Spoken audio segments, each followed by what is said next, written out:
consejeros. El jueves vamos a presentar en su completa, pues, la entrevista que le realizamos en exclusiva a Carla Humphrey, una de las nuevas consejeras del INE.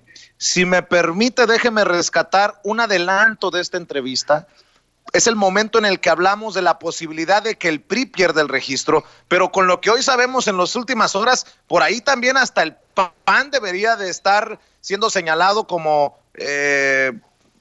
pues infractor de las leyes y que se ponga en tela de juicio, que se ponga a debate si debe o no perder el registro por todo lo que sabemos.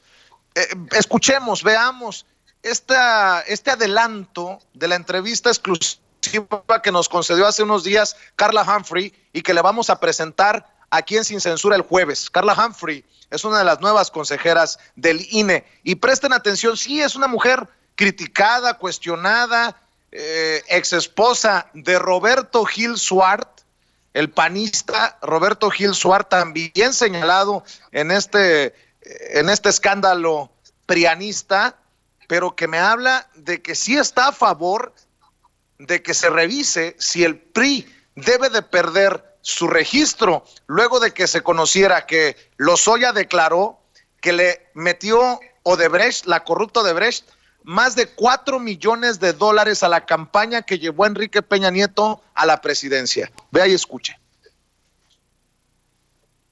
¿Qué debería de ocurrir con los partidos que se portan mal y que llegaron a tal grado de perversión? Te diría varias cosas. Te diría que como país y como institución electoral tenemos un gran pendiente con el tema de corrupción y de combate a la impunidad, que pasa por órganos electorales, pero pasa por muchas dependencias del Estado. Todos conocemos desafortunadamente al político que se vuelve millonario en 2 años, ¿no? Que tiene 4 casas en el extranjero, viaja en avión privado, etcétera, etcétera, etcétera, ¿no? ¿Y qué pasa, no? Que hemos vivido muchos años sin que las sanciones se aplicaran, porque no es que no existan en la ley sanciones para aplicar, sino que hay impunidad, que no se persiguen los delitos, que crece, digamos, los negocios que se hacen al amparo de elecciones o de recursos públicos en distintas instancias, claramente electorales, pero también en otros ámbitos, licitaciones o pseudolicitaciones o amañadas o etcétera, que además acaban en el extranjero. En cuentas de otras personas, en paraísos fiscales. Entonces, creo que en ese tema, primero ya lo comentábamos, pues la reforma constitucional posibilita para que ese candidato, si se detecta antes de que asuma el cargo, pueda primero anularse la elección y después que él no participe. Constitucionalmente no le puedes prohibir a un partido político participar en una elección, es su derecho constitucional, incluso para eso están creados, son entidades de interés público que tienen ese fin, ¿no? Hacer que los ciudadanos puedan participar en la vida pública, hacer estos canales, ¿no?, que lo posibilitan. También ya se rompió porque ahora sabemos que pueden contender por una candidatura independiente con unas condiciones inequitativas para competir espectaculares. O sea, es más fácil constituir un nuevo partido que ser candidato independiente por las cargas que tienes. ¿Qué te diría? Te diría que las sanciones también están en la ley. Por ejemplo, antes se contemplaba incluso la suspensión del registro y existe la cancelación del registro. Claramente, el INE no tiene la última palabra. La última palabra la tiene el Tribunal Electoral, la Sala Superior. Entonces, incluso las decisiones que puede tomar el INE, que nos pueden parecer buenas o malas, tienen una instancia revisora, que es la propia Sala Superior, que es la última instancia en materia electoral. ¿Pero usted sí consideraría la cancelación del registro? Yo creo que hay elementos claros para, en el contexto de agravantes, de el uso de recursos, de violación de equidad en las contiendas electorales, pues claramente que sí, te lo comenté al principio de esta plática.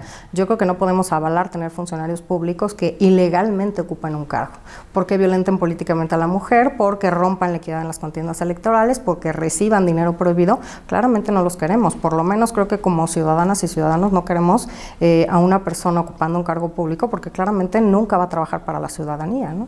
Es el tema, por ejemplo, de la reelección. La reelección quedó muy mal legislada. Bueno, pues ahí están las declaraciones de Carla Humphrey. Doctora Leticia Calderón Chelius asegura que sí hay, desde su perspectiva, elementos para hablar de una suspensión o una cancelación de registro en el caso del PRI. ¿Cómo la ve? No, pues mira, ella es una persona con muchísima experiencia en lo electoral que realmente, digamos, pecaría de inocente si no, y no lo hace, si no tuviera un contexto en el cual pues se tienen que ver los procesos de manera también histórica, porque es muy probable que dadas las leyes que hubo y con las que se han parado, digamos, los dictámenes que se han dado al final de cuentas, te lo repito, apegados a la ley, y efectivamente ya da una clave que hay que seguir, Vicente, porque nos vamos sobre el INE y a ver qué dice el INE, pero tiene toda la razón de que al final de cuentas hay un tribunal electoral que tiene la última palabra.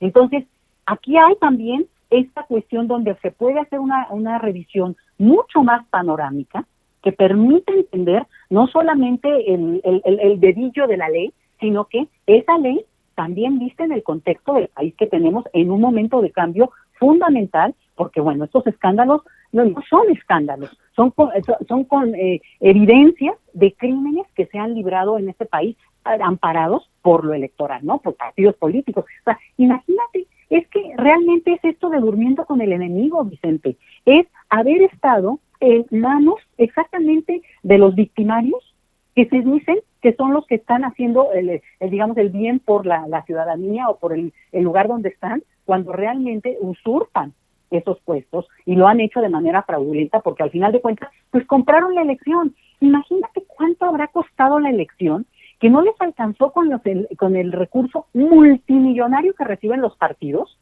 de por sí, ¿no? O sea, eso no les alcanza. Tenían que hacer todos estos fraudes y todo desvío de recursos muy planeado, muy organizado, con mucho tiempo, para tener dinerito ahorrado a la hora de las elecciones y poder ir ganando las elecciones. O sea, ¿a cuánto cuesta cada elección? Pero ahí está el otro dato. ¿Cuánto les deja o cuánto les dejaba tener el puesto para que valiera la pena toda esta maquinaria tan sofisticada? Entonces, la consejera tiene toda la razón y hay que seguir con cuidado. Van a ser voces muy frescas que den otros elementos que tengan que disputar, y yo les insisto, estamos hablando con gente que sí tiene mucha experiencia en lo electoral desde adentro, no nada más, digamos, una visión histórica general, sino en lo técnico, a eso me refiero. Y te voy a nada más agregar una cosita, Vicente, porque ahí es donde me toca mi corazoncito. Mira, yo veo que dicen mucho del caso de esta consejera, sí, que era ex esposa de no sé quién, y muchas veces pues uno no tiene la culpa de sus ex esposos, ¿no? Si fuera hombre, nadie diría nada, nadie haría ese argumento. Entonces yo les llamo un poquito, pues aquí la atención si tú quieres, pero también porque eso es una cuestión de equidad y de respeto. Pues más allá de quién sea o no sea su expareja, pues bueno, que se cubra ella por sí misma y por su trabajo, como me parece que tendrá que hacerlo, y bueno, que la juzgue la historia por su desempeño, y no en todo caso, pues en este caso, pues, y ahora sí que fuera su esposo, tú, pero ya ni es su esposo, eso es su esposo. Nada más quería yo agregar eso para no dejarlo pasar, Vicente.